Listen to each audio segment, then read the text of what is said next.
Story time. I was sleeping when I was woken up to the feeling of footsteps and the sound of footsteps in the room. I just thought it was Josh, my husband, walking around the room. As I look up, and there was a man in a white shirt walking by the bed. But then something moves from the corner of my eye, and I look over, and I realize that Josh is still in bed with me. And I look back up, and there's nobody standing in my room anymore. So I thought I was asleep. I'm like, okay, it's okay. I must be more tired than I thought. Just go to sleep. So I rolled over and went back to sleep. Or so I tried. I woke up to the feeling of someone in the room again, and I look up and see a man in a white shirt leaning over Josh's nightstand looking through the window.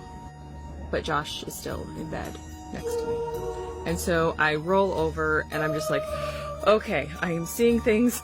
But then Josh wakes up and I tell him, there's a man wandering around our room. I don't know if it's a real man. So I tell Josh that I am seeing a man walking around the room. I don't know if he's real or not. So Josh rolls over, says comforting things, and, we try to go back to sleep when he shoots up and turns on the light. And he says, I saw him. I just saw him by the door. I'm like, I knew it. I wasn't crazy. So I got out of bed and I went and checked on the children, checked the doors and the windows and whatnot. And there was nothing. So I went back to bed and we left the light on. I eventually fell back to sleep with the light on, and maybe about 15 minutes later, Josh rolled over and shut it off, us thinking, okay, we're okay. We're gonna go back to sleep now. I had a dream where I was driving a truck and I was passing through this highway where these people were on the side and they were trying to say something to me and I was trying to ignore them.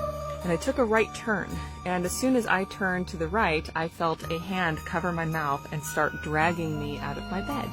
Cue sleep paralysis. So I feel this thing pulling me out of bed, and I realize that it is not physically pulling me out of my bed, but it is in the astral realm. Now, I don't astrally project. For reasons. Good reasons at that. So I was really not okay with this happening to me. And once I recognized that this was astral, I'm thinking, okay, sleep paralysis. Call for help? And so I'm just heaving, trying to breathe through this feeling of suffocation and screaming, just help, help, trying to wheeze anything that Josh could hear. And in my panic, I eventually did pull myself out of it. I rolled over, and I could hear Josh's breathing change the way it does when he astrally projects. So I'm thinking, he knows. Something's happening. It was less than a minute before he popped up. And he said, okay, it's gone. But this is different. He said this thing took on the form of someone that we know, but doesn't live with us, trying to fool my husband into believing that this thing is okay so that it could stay. Luckily, my husband and I are both pretty well versed in experiences like this, and we can feel what is right and what is not right. So my husband's like, it's okay, I got rid of it, it's not going to come back, it wasn't really trying to hurt us, he said. I don't care what intentions this thing had. I don't enter the astral realm, and I will not be forced into it. I have no business there. That is not where I am meant to be. That is the ghost's house. The way that the ocean is the shark's house, my house is the people house, the astral realm is the ghost's house, the house of the shadow people.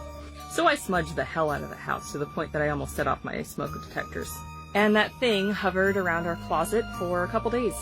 But it didn't touch me again, so I think we won.